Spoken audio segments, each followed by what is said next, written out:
बिस्मिल्लाहिर्रहमानिर्रहीम। अस्सलाम वालेकुम। अॼु असां पंहिंजे घर में पचाई आहे पालक जी भाॼी बिहनि सां गॾु।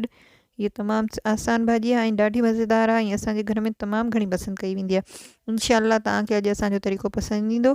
त अॼु की ॿुधाईंदासीं तव्हांखे पालक पचाइण लाइ छा खपे। असांखे सभ खां पहिरीं खपे असांखे 1 किलो पालक। हिनखे असां धोई करे कटे साफ़ करे रखियो आहे, पर हिनखे अञा असां वधीक सन्हो कटींदासीं, बारीक करे छॾींदासीं।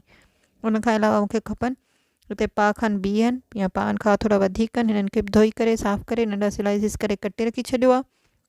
उनखां अलावा मूंखे खपंदो अधु कोप गिह जो, मां हिते कढी रखियो आहे प्याली में। उनखां अलावा 2 वॾा टमाटा, हिननि खे मां धोई करे कटे स्लाइसिस ठाहे रखी छॾिया आहिनि। उनखां अलावा थूम जी ॻड़ी जंहिंखे असां छिले करे रखियो आहे, सावा मिर्च ऐं सावा धाणा। मसालनि में असांखे जेके शयूं खपंदियूं, सभ खां पहिरीं 1 चमचो लूण जो, 1 चमचो ॻाढ़ा मिर्च, 1 चमचो सुका धाणा ऐं अधु चमचो हेड जो।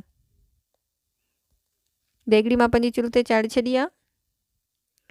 सभ खां पहिरीं मां हिन में विझंदसि अधु कोप गिह जो,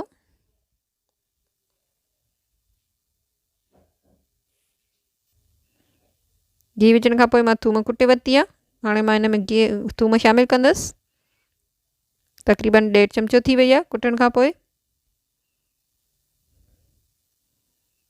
थूम खे असां घीअ में चङी तरह भुञी वठंदासीं, पचाए वठंदासीं। पालक जी भाॼी में मां बसर जो इस्तेमालु न आहियां कंदी। मुख़्तलिफ़ तरीक़नि सां भाॼियूं पचंदियूं आहिनि, हीउ हिकिड़ो तरीक़ो आहे। असां थी सघे अॻियां हली तव्हांखे ॿियो तरीक़ो बि ॿुधाईंदासीं इंशाअल्लाह। हाणे मां हिन में शामिलु पई कयां पालक।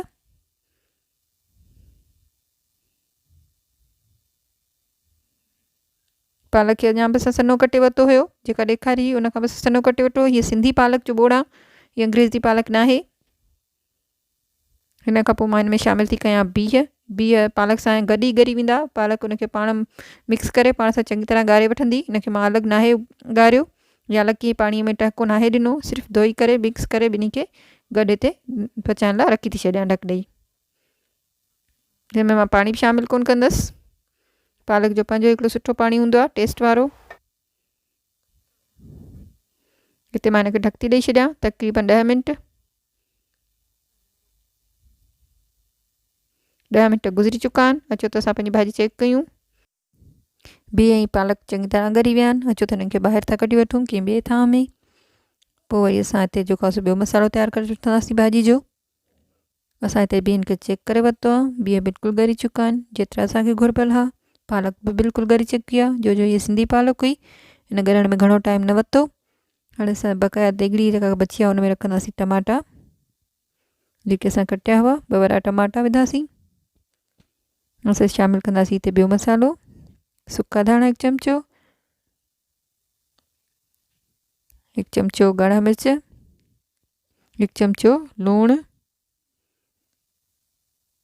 ऐं अधु चमचो हेड जो। हिते असां इन सभिनी खे चङी तरह घीअ में भुञी था वठूं, टमाटनि खे चङी तरह ॻारे था वठूं, जीअं मसाला मिक्स थी वञनि बिल्कुलु अहिड़ी तरह जीअं घी ॿाहिरि अची वञे। बिल्कुलु टमाटनि खे थोरो ॻारे वठिजो। स्लाइसिस खे कुटे करे सेट कजो।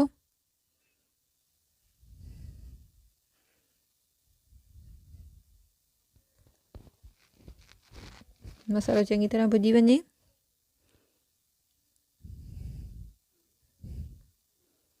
हाणे असां हिन में शामिलु कंदासीं पंहिंजो भाॼी जेका असां ॿाहिरि कढी रखी हुई, बिहनि ऐं पालक जी भाॼी।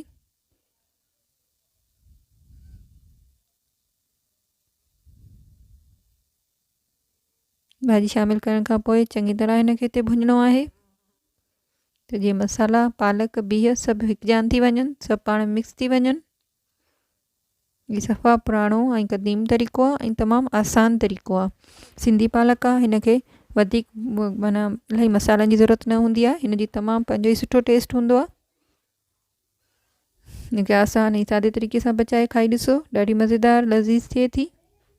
असां हिन में घणा मसाला शामिलु न आहियूं कंदा, सादे तरीक़े सां पचाईंदा आहियूं। पर हिनखे चङी तरह हिते भुञणो आहे त भाॼी जीअं बिल्कुलु घीअ ते अची वञे।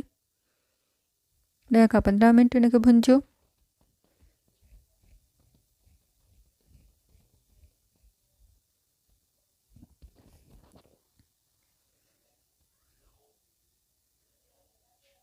बिल्कुल अहिड़ी तरह।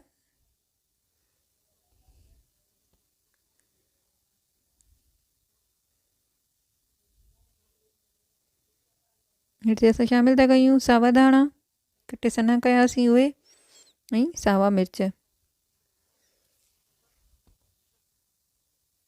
वरी हिकु दफ़ो चङी तरह घुमाए भुञी वठो।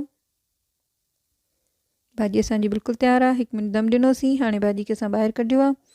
उमेद त अॼु डिश तव्हांखे वणंदी। पालक जी भाॼी बिहनि सां गॾु, ॾाढी मज़ेदार सर्दियुनि जी भाॼी आहे।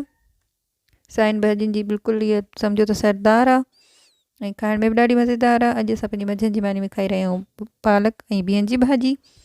सलाद में असां सिर्फ़ु वंगो रखियो आहे ऐं मटरनि जी चटणी। हिन जी रेसिपी बि असां तव्हां सां शेयर कंदासीं जल्दी। ऐं मानी। उमेद त अॼु डिश तव्हांखे वणंदी। लाइक कयो, सब्सक्राइब कयो। अल्लाह हाफ़िज़।